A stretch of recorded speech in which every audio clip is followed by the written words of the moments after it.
अध्यात्म तक पहुँचने के लिए ध्यान बहुत आवश्यक है।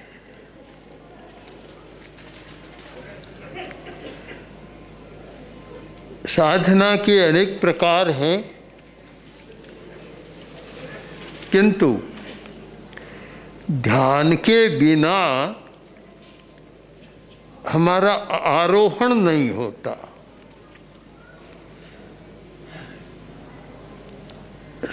जितना आरोहण हुआ है ध्यान के द्वारा हुआ है। श्रेणी का आरोहण भी शुक्ल ध्यान की स्थिति में, मोक्ष भी ध्यान की स्थिति में, उत्कृष्ट ध्यान। जब शुक्ल ध्यान की दशा आती है तो अध्यात्म के नए नए प्रकाश सामने आते हैं। आचार्य के मन में एक प्रश्न हो गया, भगवान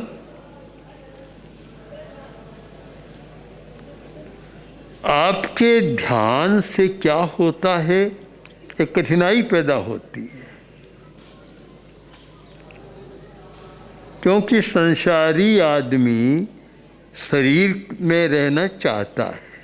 शरीर सबसे ज़्यादा प्रिय है और प्रियता अनेक के साथ होती है, पदार्थ के साथ होती है, पर शरीर के साथ सबसे ज़्यादा प्रियता होती है, क्योंकि सबसे निकट है और सब दूर है।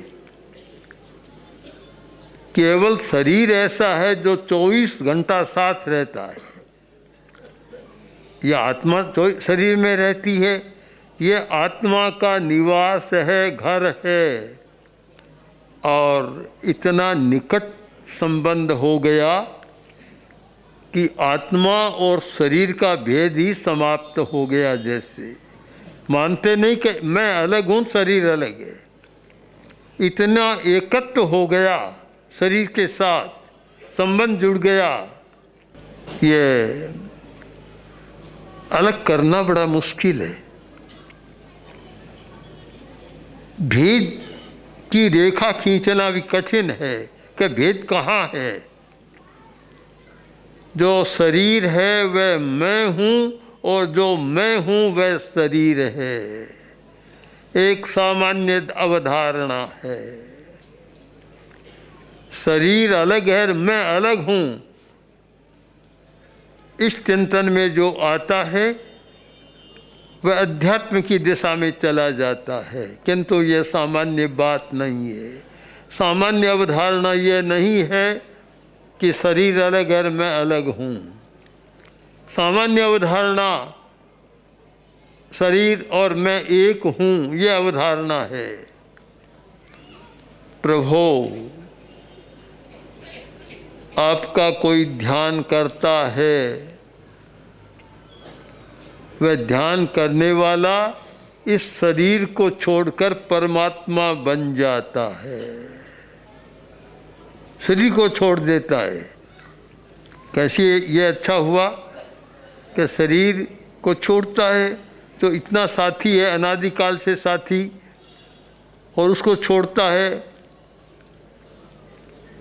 अपने इतने बड़े साथी को जो एक जन्म से नहीं, पता नहीं कितने हजारों लाखों करोड़ों असंख्य अनंत जन्मों से जो साथ चल रहा है, उस शरीर को छोड़ देना अच्छा कैसे होगा? एक बात है। दूसरी बात यह है कि ये शरीर को छोड़कर और वह परमात्मा बन जाता है, ये कैसे हो सकता है? इतने दिन तो शरीर में रहा और अब परमात्मा बन गया, ये कैसे संभव होगा? किंतु एक बात है कि जब तक तीव्र आग नहीं जलती है तब तक शरीर छूटता नहीं है। इस शरीर को जलाना होता है।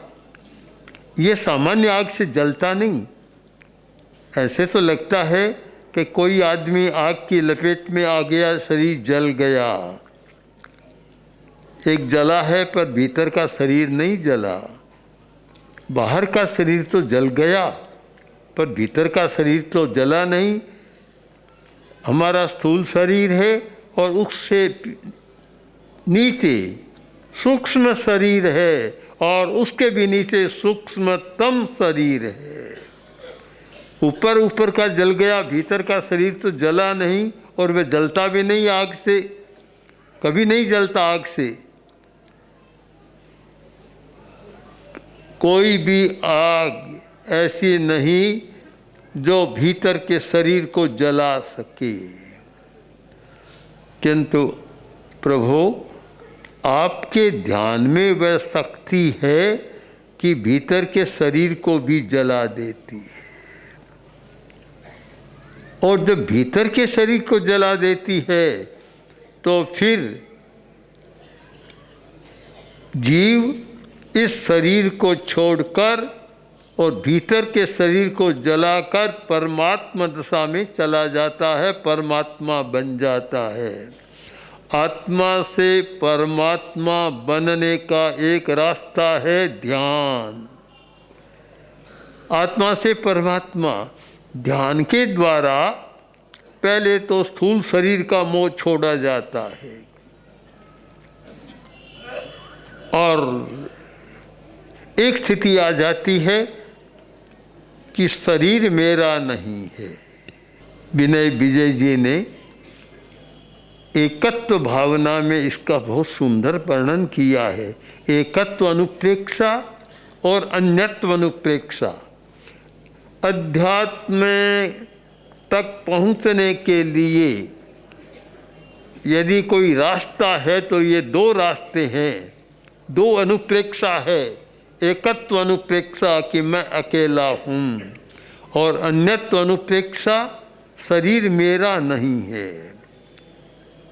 बहुत सुंदर लिखा है। विनय निभालय निज भवन, विनय निभालय निज तनु धन सुत सदन स्वजनादिषु किं निजमिह कुगते रवणं विनय येन सहाश्रयसेति विमोहा दिदमहमित्यविभेदं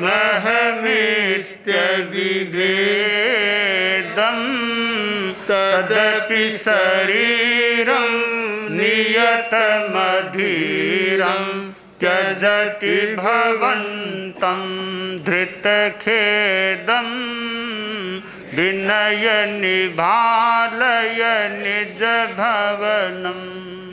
अपने घर को देखो, अपना घर। बहुत घर है, नए नए घर बन रहे हैं और हिंदुस्तान में इन 10 वर्षों में इतने घर बने हैं जिनको असंख्य कह दो एक भाषा में। चालू भाषा में असंख्य घर, इतने बड़े बड़े नगर, इतने बड़े बड़े घर, 200 करोड़, 400 करोड़, 1000 करोड़, 2000 करोड़ तक की लोग बात कर रहे हैं। इतने बड़े बड़े घर, इतने घर बना लिए, पर अपना घर बहुत कम लोगों ने बनाया है। घर बने हैं सीमेंट, लोहा, ईंटें, जितना मटेरियल है, जितना पदार्थ हैं उनका उपयोग किया है और विशाल भवन खड़े कर दिए, पर अपना घर एक नहीं बनाता। और वे घर बनाते हैं कि जो घर आज तो बनते हैं, आज जिन पर अधिकार होता है और कुछ समय बाद पता नहीं किसका होता है, अपना नहीं रहता। अपना है वह कभी छूटता नहीं, जो अपना है वह कभी नहीं छूटता। पराया है वह छूटता है, अपना अपना पराया पराया। एक बड़ा साधक योगी था, आया और राजमहल के सामने दरवाजे पर जाकर खड़ा हो गया। पहरेदार थे, बोले कि महाराज क्या कर रहे हो? कि भीतर जाना चाहता हूँ। भीतर क्यों? कि मैं यहाँ रहना चाहता हूँ, मुझे रहना है, रहने के लिए स्थान चाहिए। बोले महाराज ये धर्मशाला नहीं है, आप धर्मशाला में जाए ठहरना हो, तो ये धर्मशाला नहीं है, ये राजमहल है, यहाँ आप नहीं रह सकते। उसने देखा, इधर उधर देखा और बोला कि मुझे धर्मशाला दिखाई दे रही है। नहीं महाराज ये धर्मशाला नहीं है, तो राजमहल है। योगी ने फिर देखा और फिर कहा तुम भूल रहे हो, ये धर्मशाला है। योगी अड़ गया कि मैं तो यहाँ रहूँगा, धर्मशाला में रहूँगा। अब योगी इतना तेजस्वी था कि पहरेदार भी घबरा गए राजा के पास जाकर बोला महाराज एक कोई ऐसा तेजस्वी योगी आया है और वह यहाँ रहना चाहता है और कहता है ये धर्मशाला है। अब हमारे बस की बात नहीं, हम भीतर आने देंगे, अब फिर आप कहेंगे।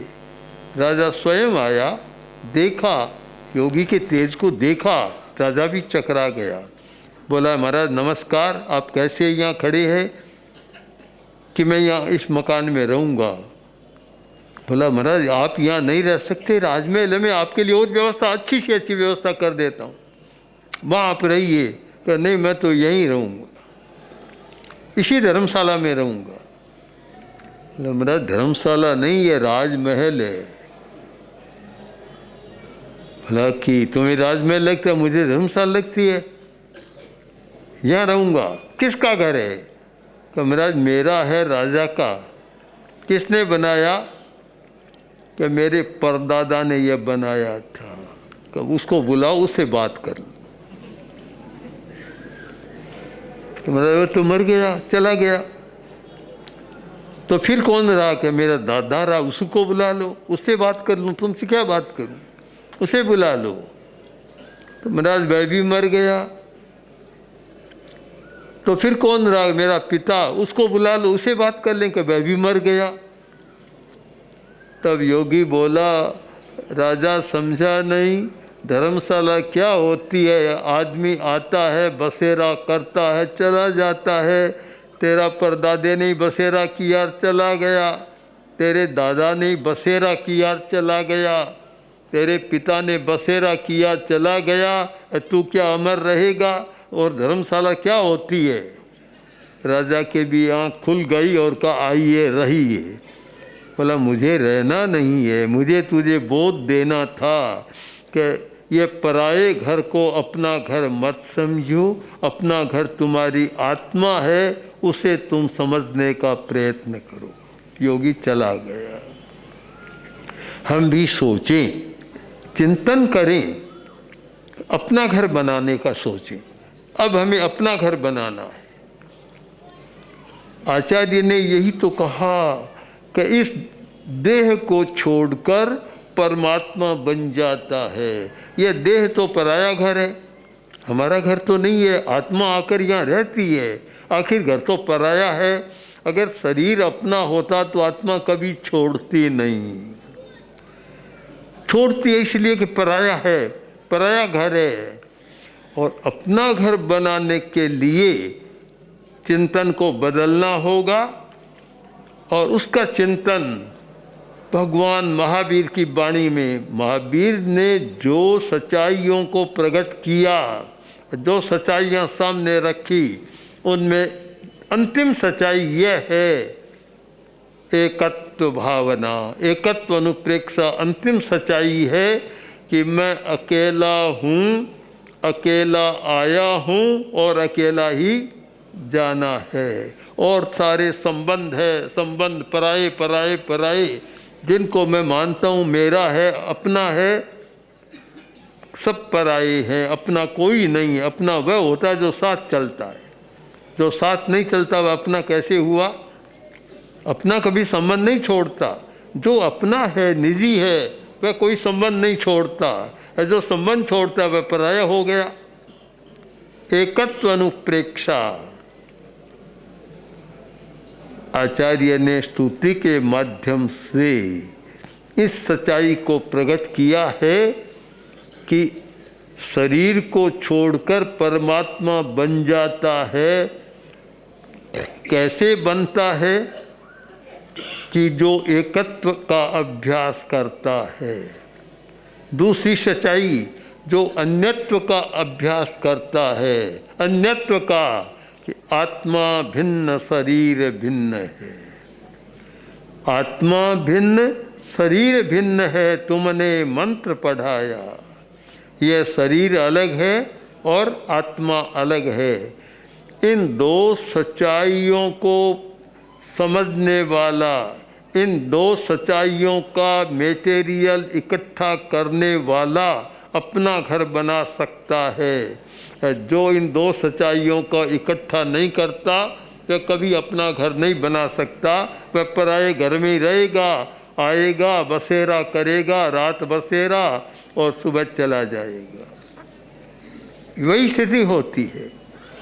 तो आचार्य ने कहा, प्रभु आपके ध्यान से क्या होता है कि आदमी इस शरीर को छोड़कर और परमात्मा बन जाता है, इन्हें अपने घर में चला जाता है। परमात्मा का मतलब अपने घर में चला गया, और अपने उस घर में चला गया जिस घर को न कोई खाली करा सकता, न कोई कब्जा कर सकता, कोई नहीं। अपने घर में जाने के बाद शाश्वत सदा रहता है, कोई उसे निकाल नहीं सकता। न कोई सरकार निकाल सकती, न कोई हाउस टैक्स लगा सकता, न और कुछ कर सकता, न तोड़ फोड़ होती, न किसी कारीगर की ज़रूरत। वह अपना घर चला जाता है। ये कैसे होता है? यह होता कैसे है भला? इतना गहरा संबंध है, कैसे होता है? ठोकड़ा जानने वाले, तेरे द्वार जानने वाले लोग जानते हैं। तेरे द्वार में इसकी प्रक्रिया बहुत सुंदर बतलाई गई।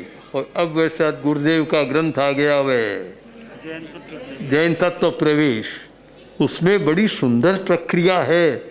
और उसी प्रक्रिया का आचार्य उल्लेख कर रहे हैं कि मिट्टी है, मिट्टी और मिट्टी में सोना मिला हुआ है। हमने देखा, जब आचार्य वर ने दक्षिण यात्रा की तो हमने देखा कि खान से निकल रहा है, कोई मिट्टी लग रही है। और जब तीव्र अनल का ताप लगता है, तीव्र, सामान्य अग्नि नहीं, तीव्र अग्नि का जो ताप लगता है, तो वे मिट्टी है, वे धातु है। भेदा चामी करत्व, वे उस मिट्टी को अलग कर और सोना बन जाता है।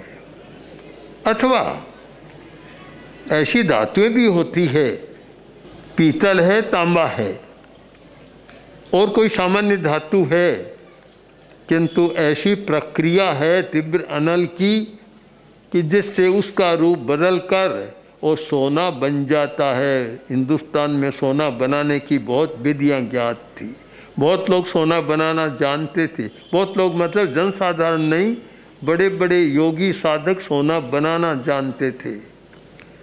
यह प्रसिद्ध है जैन परंपरा में कि जैन परंपरा के एक बड़े साधक हुए आनंद घन जी, बड़े योगी थे, बड़े साधक, जैन साधक, और जिनका प्रवास भी इधर राजस्थान में, यह नागौर जिला मेड़ता, और उधर काफ़ी प्रवास उनका रहा, गुजरात में भी रहा।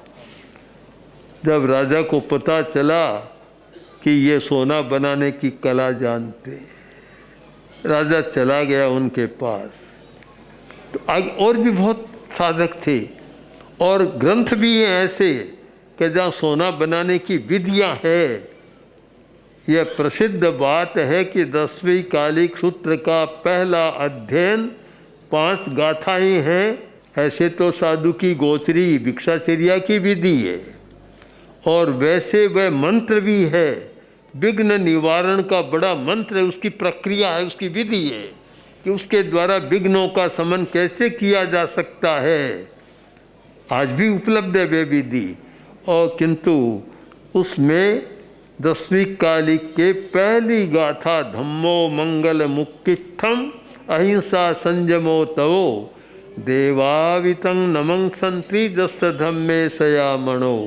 धर्म उत्कृष्ट मंगल है, यह पहली गाथा है और इस पहली गाथा में सोना बनाने की भी प्रक्रिया छिपी हुई विधि है सारी। तो आगे लोग जानते थे।